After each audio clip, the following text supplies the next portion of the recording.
Good day everyone, and welcome to another tutorial in the 4 anime series. Today we will be looking at glows and the types of glows that you commonly find in anime and how to use them effectively to communicate with your audience. Now we're going to be kicking it off with romantic glows.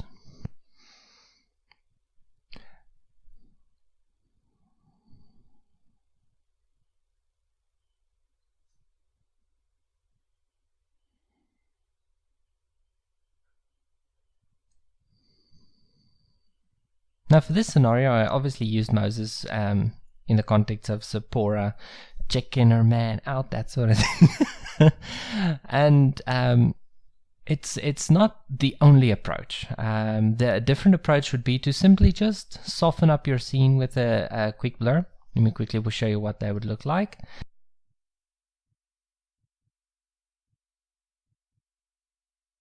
You can go for something a little bit like this when you have like a candlelit dinner and that sort of thing. When the scene is important to the context or whatever, this is what you would do. If the focus is on a specific person, then you would go for this. So it's very simple to do.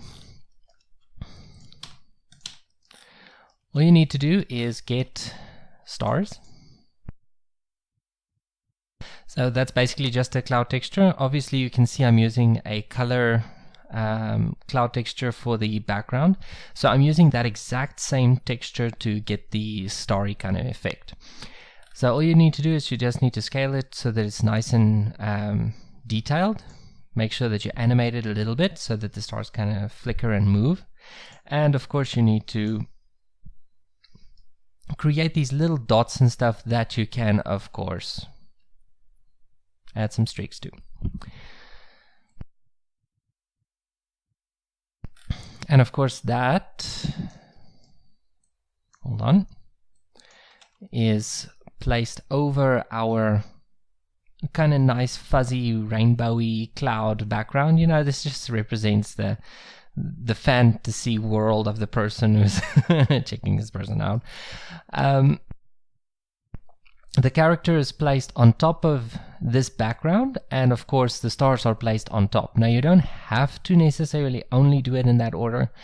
It's just an easy way to do it. You can use hearts in the background, you can use a very slow moving actiony type background with hearts and bubbles and whatever else you would prefer. I've seen so many variations on this, but typically when it focuses on a single person, there's a very light background. The person is all fuzzy and whatever, and there's a rim. Now the rim is added in a different way. Now Enterprise has shared how to get a quick vignette, so this is exactly what I'm using. I'm using a quick vignette to create a mask, and that mask helps us to separate out an extreme glow or fuzziness, a blur, with a more clear version in the center. So what you would get is you would get like this extreme blur, and of course the more controlled one. And when using the vignette as a mask, there you go. So of course you don't want this to just be instantaneous. You can, there's nothing wrong with that, it just depends on the context. I preferred for the example to kind of fade into it because it fit the context better, because it's like this slow pan. You don't have to, you can do the whole length of it. It doesn't matter, it just matters that whatever you do fits the context and communicates the right message. So you can see over here it's normal, and then it periodically fades into the other one. And that's all there is to it. Now we are looking at what is known as a memory glow. I'm going to show it to you first, and then I'm going to talk about it.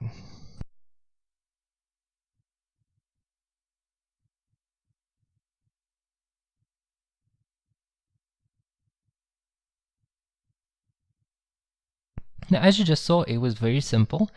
It's basically just using pictures. Now, that's not necessarily the way you have to do it. I'm going to be showing you others that you can also use in this context. Like I said, it's all about just communicating correctly with your audience so that they understand what you're trying to convey. Now, the reason I have memory here the way that it is number one, to show that it's different from whatever else we saw during the video, and also that this does refer to the past, and what better way to do that is with pictures. So to make it different, it's desaturated a little bit. It's got this kind of diagonal line effect over it, and of course it is not moving. It's just static pictures with this softness around the edges, which is also very, very stereotypical filmic way of showing memory. Now this glowy effect is pretty much exactly the same as with the romantic glow, so no surprise there. But in terms of the diagonal lines, that is where it becomes a little bit difficult. So all you need to do is you need to get a wood texture or whatever else you prefer. You can use different kind of sketch line shaders or whatever you want to. I'm just using something that works based on brightness. And of course we need to get our darker values separated out so that in these dark areas you see over here, that is where our lines will appear. So of course then that masks our lines, and the lines then get added over, multiplied over the result, the final image. And of course this is then blurred, etc., etc. Now something I did that you don't necessarily have to do, for example, if you're using a video, you don't have to zoom and rotate, but to add a little bit more punch to it, I zoomed and rotated it. I've seen this done in a few shows, not very often, because not all shows depend on flashbacks in this way. I'm going to show you other glow types that are a little bit more common these days, so moving on. Now this one is called scene glow. Now why I call it scene glow is because it pretty much affects the whole thing, and it's based on the scene itself. This can be used for nostalgia, it can be used for the conclusion of something, it can be used to start something, and it can also be used as a romantic thing. Now I've seen this used mostly in a conclusion fashion and a romantic fashion. For example, you would have this couple on the bridge and it's a sunset, and you've got the sun flickering on the water in the background and that sort of thing. So that's the most common way this is used. But it can also be used to just warm up a scene. It can be used to suggest a very high humidity for the environment, and like I said before, this can even be used for memory and dreamscapes or whatever the case might be. Again, context will determine what you use. So I'm going to show you it first, and then I'm going to show you what was done.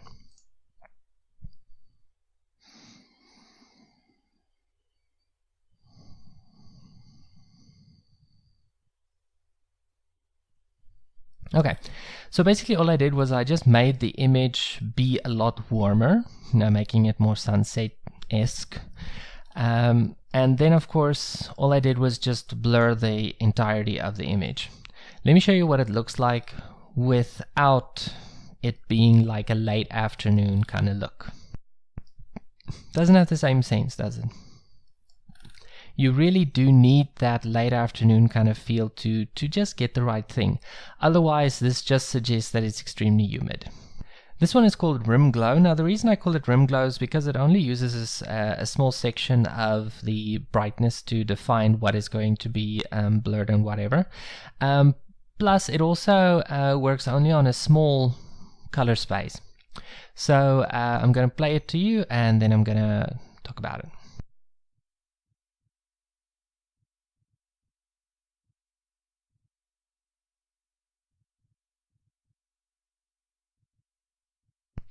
Now again, this is one of those that you would use for dreams or, kind of like imagination kind of stuff. This would be more for like a dreamscape or a memory thing. If you wanted to use this as a fantasy type deal, you might use a different color, a warmer color. I opted for a blue hue. Hue is different than defining color, because hue like it says, adjusts only the hue. I'm going to show you over here. So if you put it on full, you can see that every color has been adjusted to a hue of blue, not just the color. So let me show you the difference. So this is on color, and this is hue. It's a lot more subtle. It's got a much more controlled look over it. So if you were to go for something that's more fantastical in a positive sense, you might go for a more warmer color.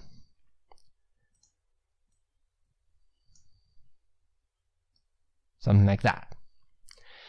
So yeah, use this for dreams, use this for fantasy type stuff. Yeah. So this is just the segment I was talking about.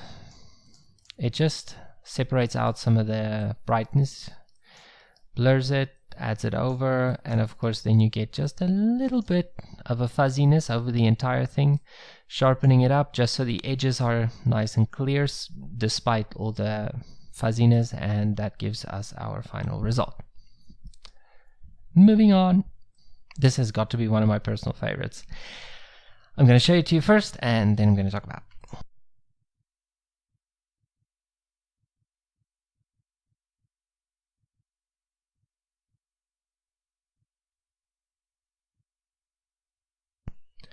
So this is when you have some sort of a metaphorical object or a symbol or whatever, along with spiritual characters. For example, like a shoulder angel or whatever you would use this kind of thing with, or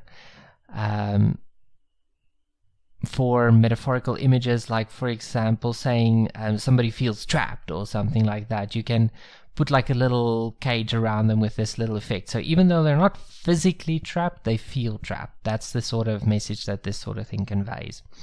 So it's very easy to apply. All you need to make sure is that you have a mask for your character. That will look something, let me just get an example over here. That will look something like this. Now the reason it looks like this is because we have used our character mask and we've blurred it quite severely so that it's nice and big. But because the glow for this is specifically only on the outside of the character, you have to cut that out again. Then of course it's just split into two glow types so that we have a nice and strong result that looks like this over our image. And of course we add just a little bit of a softness to the character just to emphasize it. It's not necessary, but it really does look nice if you have it. And to add the character over so that it is semi-transparent, which is also a requirement of this look, just a simple alpha over node will do. I used 0.6 because 0.5 is just a little too transparent for my liking. You don't want your character or object or whatever you're using to be completely invisible, but you do want to be able to see through it. And then of course you just let it run. As you can see, it's not a very heavy, compositing heavy effect. It's quite quick. And of course we have heat glow. Now heat glow is very, very typical. I'm sure you guys have applied this to your projects in the past, but I just want to show you guys how I applied it here. So all I did was I used the original, masked out of course, and just blurred it and created an overlay mix. And of course I blurred the original again and just added that softly over. And that's all there is to it. A heat glow isn't complex. The only difficult part is making sure that it stays relative to the size of the object. For that you might just want to animate the size using a value node or whatever the case might be. Next. Of course, for lightning and electricity, this is what you would do. You would simply take your object, blur it, and just add it over the final. Simple as that. If you want to, you can just add some color. It's very similar to the heat one. Now this one is of course the dream glow. you can see that I went for kind of like a sepia feel around the edges, just to create that sense of history.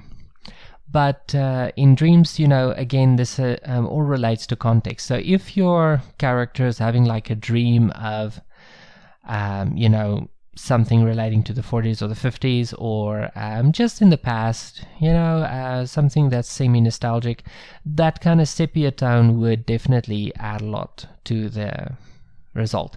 So this is very easy to mix. Let me show you. So again, we're using that vignette, the same one from the previous examples. Let me show you guys what it looks like. There it is.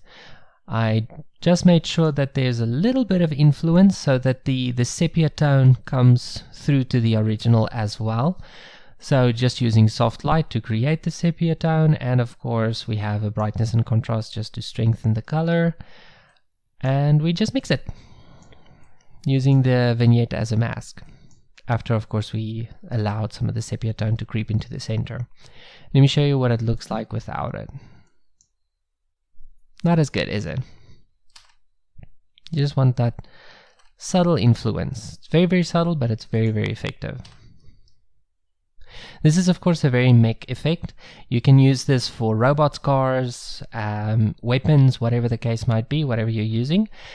You can simply separate out the object using material index or object index and isolate the specularity through either a color ramp or a brightness filter or whatever. And the great part about Blender Render for this sort of thing is that you can separate out the object and use only that object to have a very different specularity from stuff behind it, or whatever the case might be. In this case, the background object that's also freestyle doesn't have any specularity turned on. So I can do with the lights whatever I want to, because the lights themselves allow me to affect only specularity, only diffuse, or both. To get the specularity to appear and disappear the way that it did is I just animated the size. You can see over here. I just animated this little setting over here, and to get it to progressively appear and disappear, the disappear comes from animating the size, but the appear comes from putting it at the back of the object and bringing it over the object. So of course size works with that, but predominantly it comes from behind the object to just make it less obvious.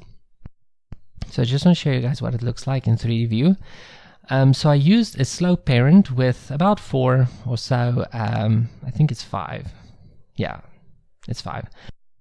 I used 5 lamps, all with a slow parent, except for the leading one, of course.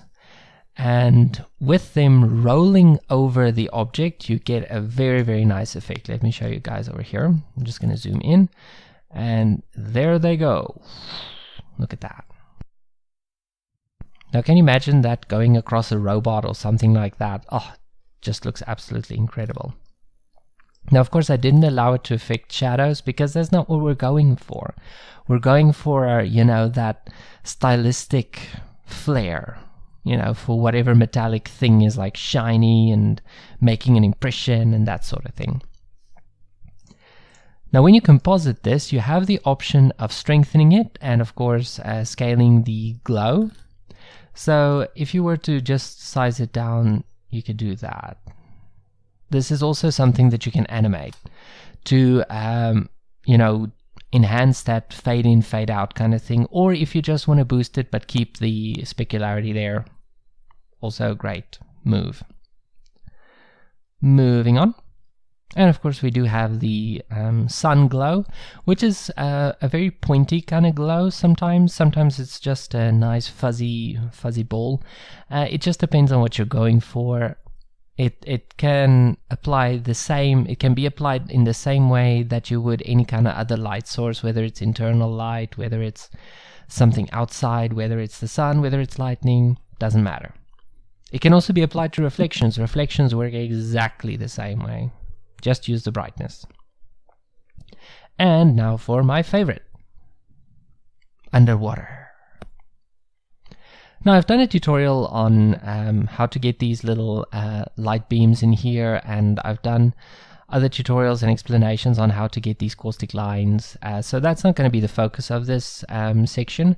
The focus is going to be on how to get it to look underwater. Now there are a few steps to this, most of which I did cover in the tutorial on water surface and those sun rays under the water. Link in the description. I'll also put a link in the description to my underwater compositing tutorial, which will also cover a lot of this stuff. So I'm just going to focus on the main points here that get that nice underwater look. Now the secret to getting it to look like this is to separate out the caustic lines. In other words, your darkest area that will glow will be the caustic lines. So let me show you.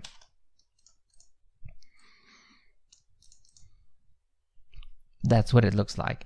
So in this case I used the a little bit of a darker color. You can see that pretty much my whole characters are glowing, and that's because the caustic lines on the floor and on the cube were a little bit darker than I would have liked them to be. So like I said, you know, this is an artist choice kind of situation where you have to decide. So if I wanted to go only for the caustic lines, I could just soften this up a little bit, and you can see already that my floor lines are going the way of the dodo, which is not what I would like personally. But if you wanted to, you can do that. Now, of course, I would definitely recommend that you avoid the background or cut it out or whatever method you would prefer. But this is pretty much what it looks like. So you just create a harsh mask to separate out your caustic lines or the extent at which you want something to glow. Then of course you just add the color back, you blur it, and you add it to your original. Now the original has already had the mist of the, let's call it ocean, added. I don't know exactly how it works, but water itself has a different index of refraction, and of course it is full of all manner of different particles and stuff, creating a very misty, short distance kind of feel. And of course it breaks light and all that kind of stuff, so it's very blue, etc. So you have various effects that you need to apply. One is a distance mist, which is a little bit darker than the coloration of things, and of course the coloration of things that I just mentioned. And then using the mist pass, you can mix your coloration and of course add the mist, and then we just add the glow. Now these are the most important things in getting something to look underwater. But to get that look, just to push it that little bit further, I add the sun rays, which look like this. Again, I use the mist pass just to cut some of the rays out. Added those over. Of course, after blurring them a little bit, they were just a smidge too sharp. And then I use a very custom, I would say, chromatic aberration that only separates the colors out on the horizontal axis. So let me show you what that looks like. Just going to zoom in over here. You can see that there's a very subtle color separation, creating a red edge on the one side and a blue edge on the other. It's just moving it and blurring it slightly, and of course leaving the green channel exactly the way it is. Over that you just add a softness, just a quick blur, and just to get those edges to pop again, just add a little bit of a sharpen filter as well. So to get the sharpen, it's just to go filter, filter, and select sharpen. Simple as that. And that's it for this tutorial. I hope you guys find this informative and that you are able to use these in your projects. It's just a way of helping you guys to understand where you can use glows and stuff in a very effective way to just boost whatever it is that you're trying to say. Have a great one, and God bless you.